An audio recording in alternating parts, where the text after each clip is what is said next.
Students will bring you a microphone and you can ask your question. I apologize for going a little bit over tonight. I was probably supposed to stop at 8. Nobody actually told me that, but I live down in Alabama, and this West Virginia air just kind of made me feel high or something. Isn't that what John Denver said? I lost track. No questions?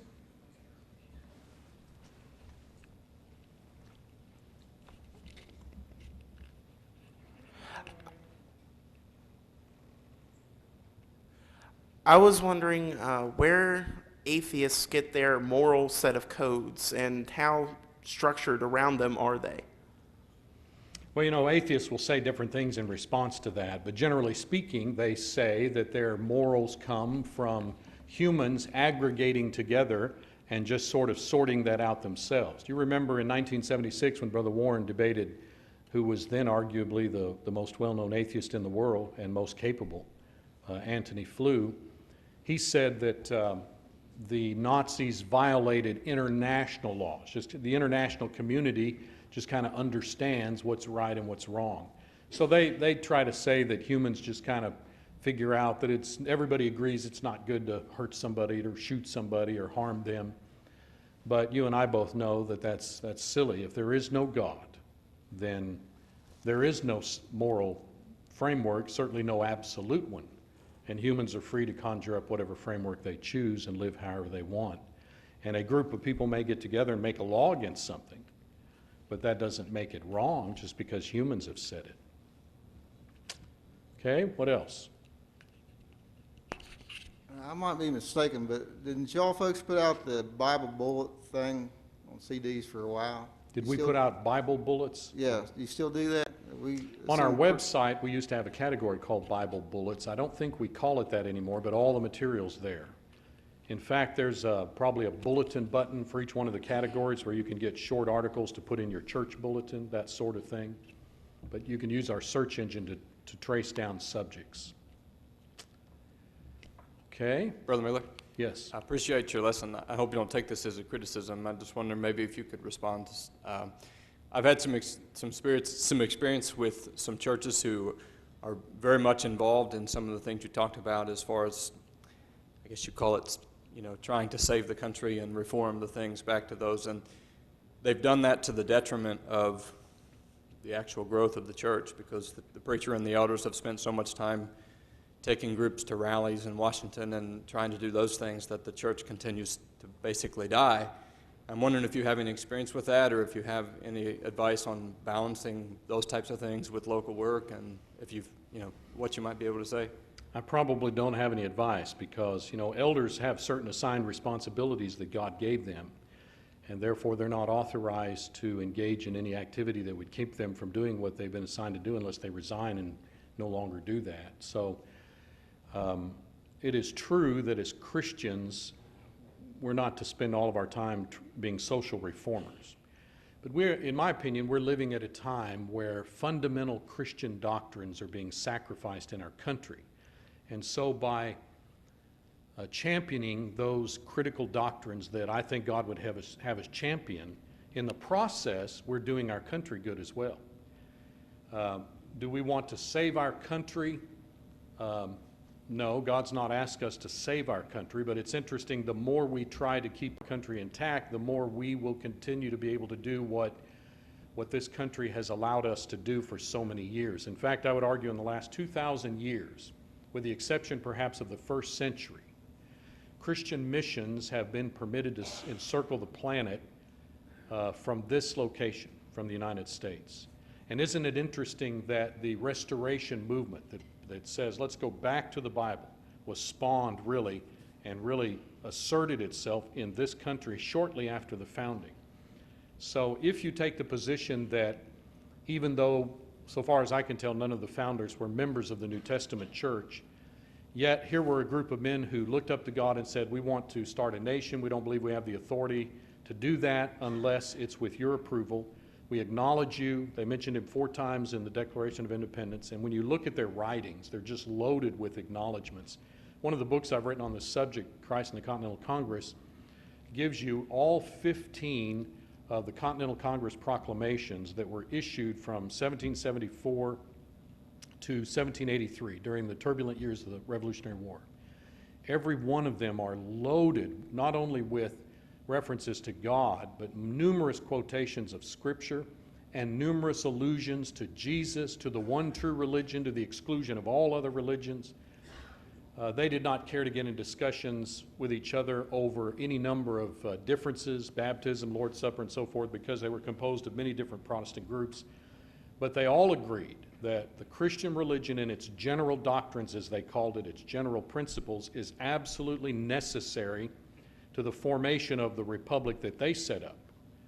And therefore, if you and I go down to the local school board, and we stand before that school board and we say, we do not want you to teach our children that we came from rocks, dirt, and slime over millions of years. We do not want you to teach our children that two men can be married or two women can be married. Are we not doing the same mission work that we would do in China or some other place? Are we not standing up and defending doctrines that God wants articulated to the world?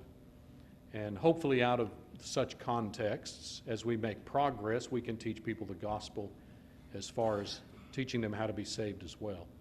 But you're right, nobody should become politically involved and neglect the responsibilities that they have in the local church. Probably said more than you cared to have said on that question.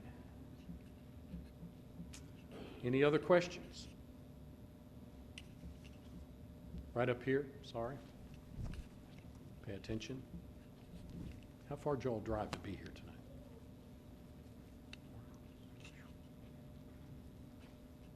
Well, don't keep us here too late then.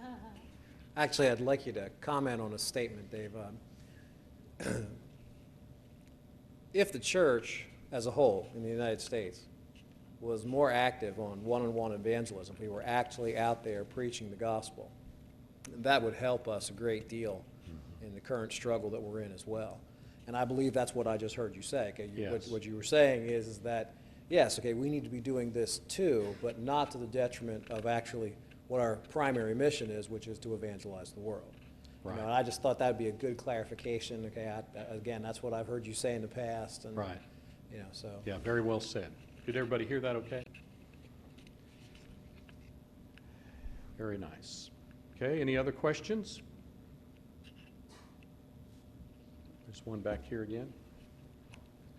Preaching students are active, right? Hi, I'm sorry. I just had a question pop into my head. During your lesson tonight, you were talking about America having a lot of problems as far as marriage. In the biblical sense of marriage, what country has the best success ratio of marriage? Off the top of my head, I would say America. In 1832, a Frenchman by the name of Alexis de Tocqueville, we probably don't care to hear what a Frenchman has to say, but he and his traveling companion came to the United States 50 years after the founding. You know, when we went through our revolution, within 20 years they went through theirs, France did, and our founders basically said, hey, you claim to be setting up a republic like us, but it won't work there because you have too much infidelity and atheism among your people, too much immorality. The intelligentsia of your society are very atheistic. So they said you can't do there what we have done in this country. But he came over here and literally traveled all over the United States, which at that time was all east of the Mississippi, with the avowed purpose of trying to see what makes America tick, to explore our values, our institutions, and examine American life. And you ought to go look at some of the material. It was originally a 2-volume work. Now it's been put into one, but don't get a condensed one that's been chopped up. Get what he really said. He comes out and talks about this matter, and he says much of America's success is manifested, is evident from the high value placed by Americans on marriage and the home, mother and father and the children. That gives their civilization, their culture stability, and it causes the men to go home at night and to enjoy, you know, no matter what the men are out doing in their hard work and everything during the day, they come home And while they're there, it's like heaven on earth. It's amazing how many observations he makes about how in 1830, roughly, how much our civilization and its progress, its effectiveness, its happiness is directly tied to marriage and the home. And so I would argue that up until the home began to fragment in the 60s, as I said, sociologically there have been studies done, like Rutgers University has a whole department devoted to this. And they've done a lot of studies to show the ebb and flow of the home and what's happened, and it's dismal. It is dismal. In their last study several years ago now, they said that the average American child who comes through high school, maybe into college, but all through our history, it was pretty quick in there that the next major thing that child would do was marry. That was just the logical step. Said that's no longer the case.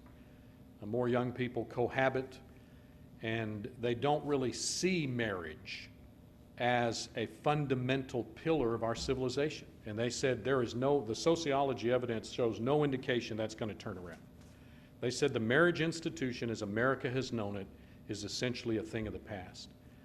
Now, I don't know how much we're to believe and how accurate a grasp they have of the whole country, but you and I have well seen many indicators for a number of years now that the home and the family is in trouble. How many of you are old enough to remember preachers saying many years ago, as the home goes, so goes the nation? Okay? Notice how, if you live long enough to see some of those sayings. Question, is the nation in trouble? Yes. Is the home in trouble? So were they right? Is there a connection between those? I say there is.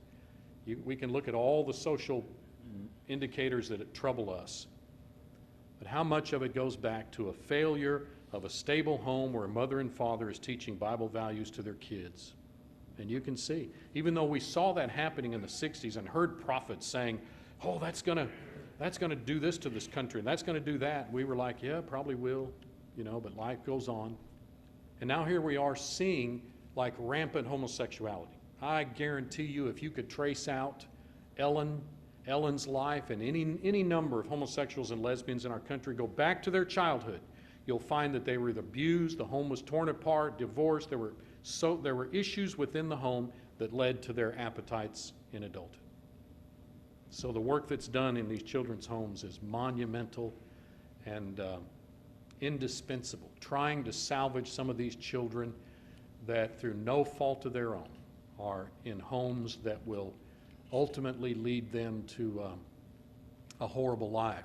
Is it not the case that we've typically said that the only reason why a righteous God would demand Israelites to go in and wipe out an entire civilization, including the children, is because there would be no hope for those children morally if they remain in that situation.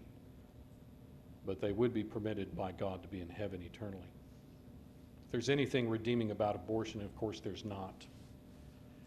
But it is a fact that millions of the inhabitants of heaven will be children. Other questions? Brother Yes, Miller, sir. would it be a good idea, and if it is a good idea, would it be scriptural for a group of people in the church to get together and be more of an evangelistic way of doing things, is to organize a independent party, what would be an independent party, that is completely focused on Christian views, and people who would have the knowledge of politics and how it works and what we're to look into for the well-being of our country, but look into the Bible and see exactly how we should handle things according to the Bible. And basically, when we get up and teach, get up and talk about what we need to do for our country, and people want to come out and hear the whatever political party that you are a part of, want to see this new political party and realize that, well, this is actually a political party that has Christian views and want to get this country and organize this country under the Bible. Would that be unscriptural, or should that be something that should be done, getting Christians and bringing Christianity into politics rather than bringing politics into Christianity? I think the formation of such an organization is fine, and I think there have actually been some that have that as their stated purpose. But I wouldn't have it as part of the church. It wouldn't be a para-organization under the church. Just some Christians could get together and launch that. There have been Christians in our brotherhood that have run for public office on different levels of government, and anybody that wants to support and encourage them could do that. I just wouldn't tie it to the church because for several reasons. One, the matter of whether it's scriptural, which I don't think it would be, but also just the idea of the world, if we want the world to vote for such an individual, tying it to one religious group would hinder that. And by the way, that's one of the points the founders made. They said, look, we got Congregationalists, we got Episcopalians, we got Presbyterians, we got Methodists, Quakers, so forth, and we all agree that we don't agree on what we think are serious matters. Isn't it interesting that the denominational world now has become so ecumenical that even though they're holding on to their denominational affiliation, they don't really hold on to the doctrines that made them distinct. And they certainly don't tell other groups that, hey, you know, you believe in sprinkling, we believe in immersion, we believe that's a salvation issue. They won't do that now. So they're really just fragmented and worthless. But at the founding era, they felt, looking at each other, hey, we're right on this and you're wrong and you're going to be lost over this. But their attitude was for the purpose of creating an environment socially and politically for us to be allowed. They said this over and over and over, for us to be allowed to go to our Bibles, study our Bibles, make our conclusions, and then be allowed to worship God the way we think the Bible teaches, without any sort of governmental interference. That was their central attitude that they repeat over and over in the discussions. Then I think we could do the same thing, just as Christians individually doing that, for those who have the time and willingness to do it, then that would be good. Otherwise, most of us are going to just have to make decisions politically based on what's offered up as the best ones at the time. And I think there's a groundswell in our country right now that's upset about the direction our country's going in many areas. So now, perhaps more than ever in recent years, there's more of an opportunity maybe for some good Christian principles to be injected. However, let me hasten to say that as you look back over Bible history and human history, that God's never really dependent upon the politicians to sort out anything. That's not going to be the answer to America's trouble. America's problem is not ultimately political. It is moral, religious, and spiritual. And that's where we ought to really put our emphasis. That America's most pressing concern is that a sizable segment of our citizens no longer acknowledge the one true God and the one true religion. Yes, sir? You had a question too, didn't you? Can you comment on the Freedom from Religion Foundation? And they've been really vocal against the Christian liberties. I just wonder if they'll be as vocal against the Islamic religion. That is the organization that was co-founded by Dan Barker. You remember who Kyle Butt, one of our Apologetics Press fellows, debated about 2 years ago. This is an organization very similar to the ACLU, Americans United for Separation of Church and State, a number of these organizations that have been founded in the last, again, very short period, 30 years at the most, because they clearly have seen that now is the time. American civilization has declined morally and spiritually. There's more Americans that are ignorant of the past and that don't go to church. You know, the statistics now show that more than half Americans do not even go to church anymore. They are churchless. They do not go to church. So look how many children are growing up in our country, never know anything about God through church, through school, or at home. They don't know anything about it. Never heard the name Abraham or Moses or Jesus, other than in a profane way. So the Freedom from Religion Foundation is one of these organizations that says that we need to not allow Christianity to infringe upon anybody in school or anywhere else. And their attitude is that, and all of these fly their banner and disguise themselves under the false notion that the Constitution, separation of church and state, is the view that they're advocating. And of course, that's absolutely not true. By the way, at the East Hill Church of Christ in Pulaski, Tennessee, in June of this year, one of the preachers, Robert Hatfield, was invited by the school principal to come to the elementary school and to lead a prayer at the elementary school graduation, which ended in Jesus' name. Freedom from Religion Foundation sent a letter threatening the school district on that matter. So they've invited me to come next month, November 6th and following, to talk about that, and to talk about what's happening in our country and what's going on with these organizations that are trying to subvert our way of life under the guise of representing the founders. It's a travesty and unbelievable. You know, they managed to strip all of this out of the schools, so we've raised 3 generations that are just ignorant of that.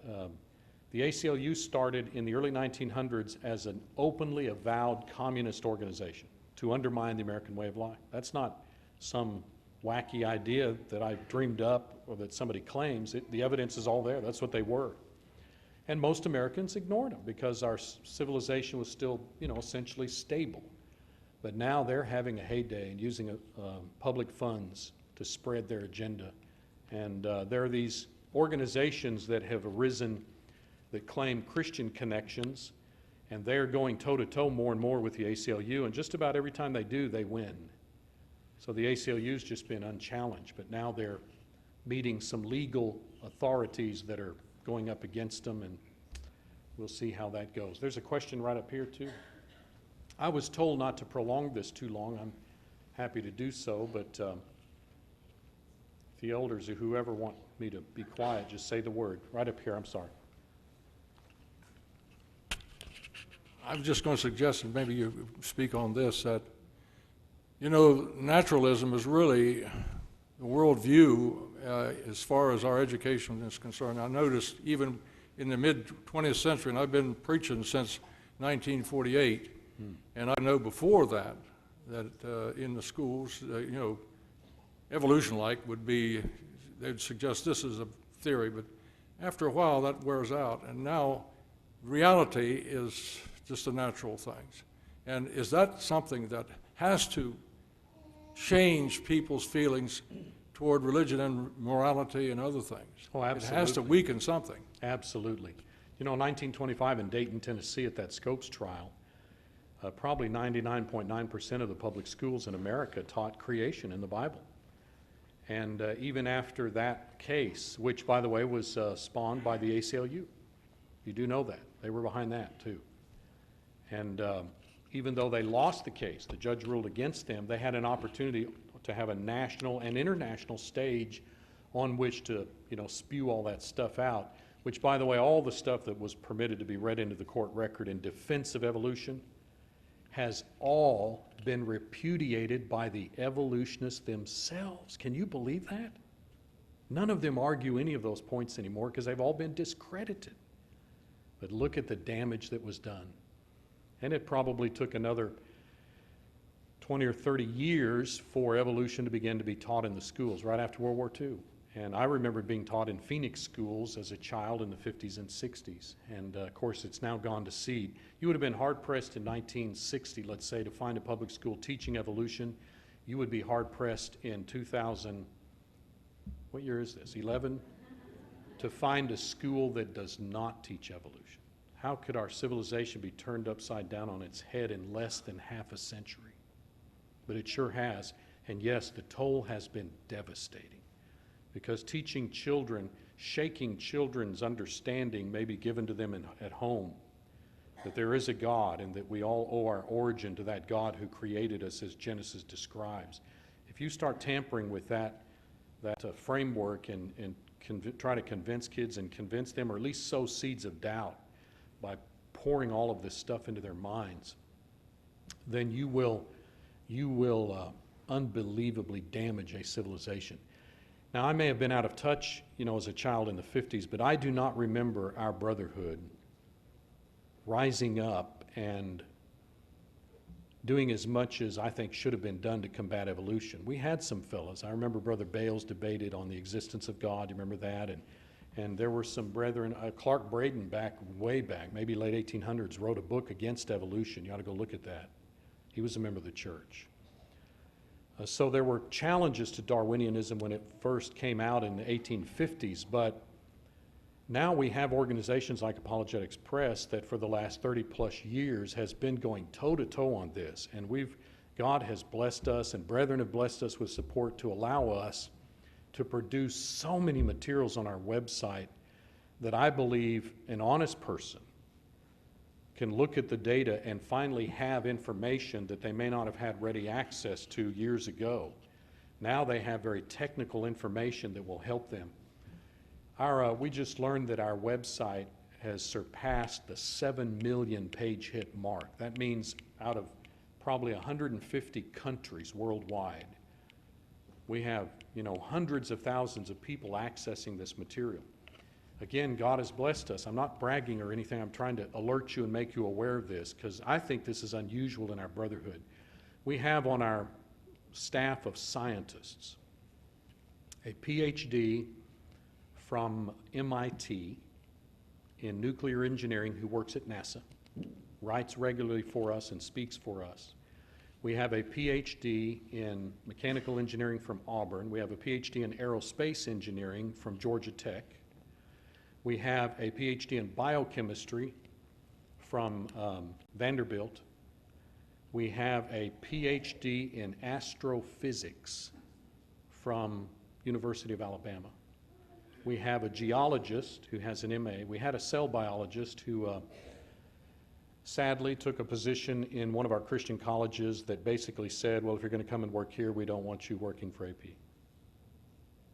Because they've had in their history some compromises on creation and evolution. But my point to you is that there is no one on the planet that has any better credentials in science, terminal degrees in science, that can speak on these matters. And therefore, there's no one on the planet, Richard Dawkins or anybody else, who can refute or overturn the teaching that our scientists give that shows that the Bible and science are in complete harmony, true science. So I hope that you will take advantage of that material, both you and your children and grandchildren, and that you'll tell other people it's there. So much of our material is free of charge on the internet, lots of it, thousands of articles dealing with all sorts of issues that are constantly bantied around in the public media that our people need to have firm answers to and our children need to know the truth on. Dave, it's time to end this session. Thank you for your kind assistance.